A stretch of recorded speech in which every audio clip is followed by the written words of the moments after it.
So now we're going to turn it over to Mrs. Rill. I'm always jealous. The pinnacle epitome. I'm always jealous when I see all their cool stuff. There's such cool stuff in all the other levels. We do sentence diagramming, and we pick up because all of these fine guides before me have done their job so well that I can start with sentence diagramming. We do participles, gerunds, infinitives, adverbial phrases, noun clauses. Yesterday we did adjective clauses, so compound, complex sentences. So we do all kinds of sentence diagramming, but I'm just going to show you a couple of fun things about diagramming tonight. I tell students that diagramming is art with words. We make beautiful structures that show how sentences relate. I did find this article in the New York Times about why we do diagramming. It says, when constructing a diagram, we focus on the structures and patterns of language, and this can help us appreciate it as more than just a vehicle for expressing minimal ideas. When we unscrew a sentence, figure out what makes it tick, and reassemble it, we interact with our old familiar language differently and more deeply. Once we understand how sentences work, what's going on, what the action is, who is doing it, it's harder then to write an incorrect one because we understand the parts of the sentence. And also, and this is what I tell the students about diagramming in middle school, it's a puzzle. You're just figuring out a puzzle, and puzzles are great for our brains. A lot of things that we learn aren't necessarily to memorize, but to make our brains work in really different ways. So when we do diagramming, it's about rearranging and taking apart a sentence and creating a structure that makes sense out of that sentence. So here's one of the cool things that we do in sentence diagramming that I think students are usually pretty happy when they see. Because the sentence levels, the sentences in middle get longer. So those were lovely sentences. And they prepare the students for longer sentences. Even when they do the long ones in upper, they have to review when they get to middle. So one of the things we talk about is those lovely prepositions that they talked about back there in lower. And how prepositions are great and give lots of detail, but they're not the basic structure of a sentence. So if you had a sentence like this, on the 5th of November, everyone but my brother and sister should arrive in Phoenix by plane. It's a lot of words. So if you were going to diagram that sentence, it's a little bit overwhelming. There's a lot of things there. How do I know where it goes? Where do I even start? Because the guides in upper did their job so beautifully. We of course know we would start with the predicate, because the shortest sentence in the human language would be, or in the English language would be a predicate. Stop, go, jump. And then we would go for the noun. But again, still have all these words. So sometimes when you ask students, in the beginning, where do you begin? They just start guessing words. So the first thing we do in middle school is we talk about prepositions and how to remove them. So if you remove all the prepositions from this sentence, so on the 5th of November, but my brother and sister in Phoenix by plane. Once I've taken out all of the prepositions, the sentence is everyone should arrive, which is so much easier to begin. Right? So that's where we begin. What's the action or linking verb? That's a question that we use, which builds off of what's the action. We do what's the action or linking verb. Should arrive. Predicate part of the sentence, just like her logic analysis made sort of the diagram physically, the sentence diagramming makes it as well. So should arrive, and who or what should arrive? Everyone. Everyone should arrive. That's the basic sentence. And then all of the other stuff answers the questions that upper already went along with.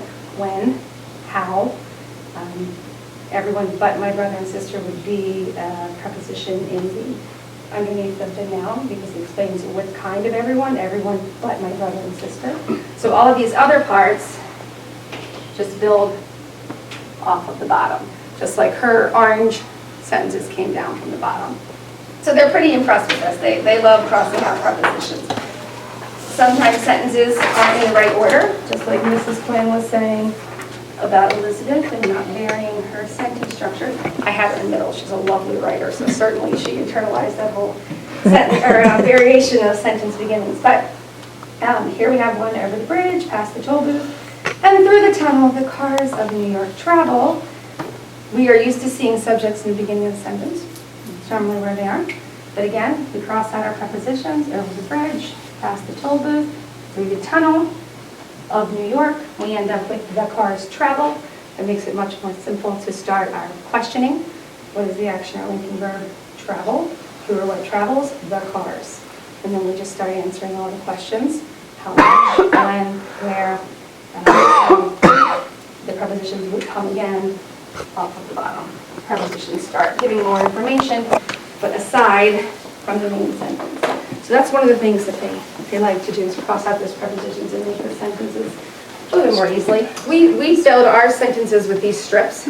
And again, we talk about sentence diagramming is about using your brain. We're not worried about getting we don't need to learn every single grammatical structure because there's a lot in our English language. It's very complicated. But we build them and we see how they go together and what's the main part of the sentence and what's the clause and what's the phrase and what modifies what. So we were talking about direct objects. So one of the things we might talk about in middle school, direct object, he can learn German. It's a very basic direct object. Direct object, as Upper said, answers who or what after the verb. So what's the action or linking verb? Can learn. Who or what can learn? He can learn. He can learn what? German. It's a very basic sentence with direct object.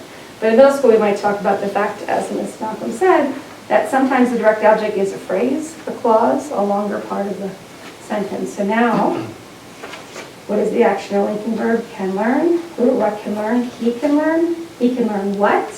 To speak Spanish with ease. So now we have an entire phrase that needs to go in the direct object spot. So this is what that diagram would look like. You see it's much more complex than this diagram. I'm going to break that down. I would say most of the students in middle school tolerate diagramming. I would say many of them actually even enjoy it. It's fun. We do it together as a group every Monday. It's kind of a challenge. We often sit and converse. Oh my gosh, we had one yesterday. The boy of which we are speaking fell in the lake or something. The boy of which we are speaking fell somewhere, and they couldn't figure out what to do with the of which. What is that? And so we had to do all of the other parts of the sentence, get just down to those last two words, and then think, what's the function? What's prepositions? Let's put it in that spot. Another example of more complex sentence diagramming. Basic sentence, water is good for you. This is a linking verb. What is the action or linking verb is? Who or what is? Water is. Water is what? Good. It follows a linking verb. And it answers what or who. It's a predicate adjective. What, who, or which one. It's a predicate adjective. So water is good. That's pretty basic.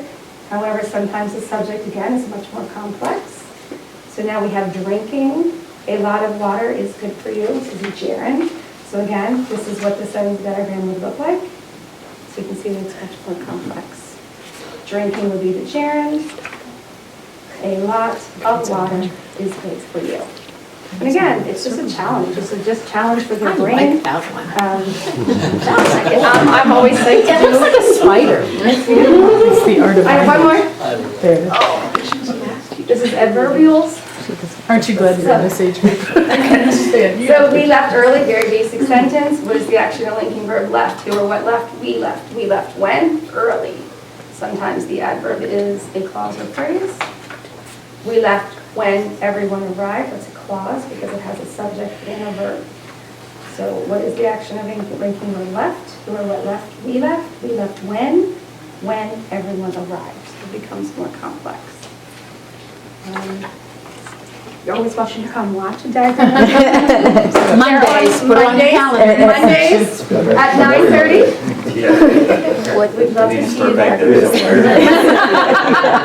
That's what we really need to do. And much like Ms. Butler and I would say that when I went to training 15 years ago, I learned most of the grammar. I think I done that overall in my Montessori training.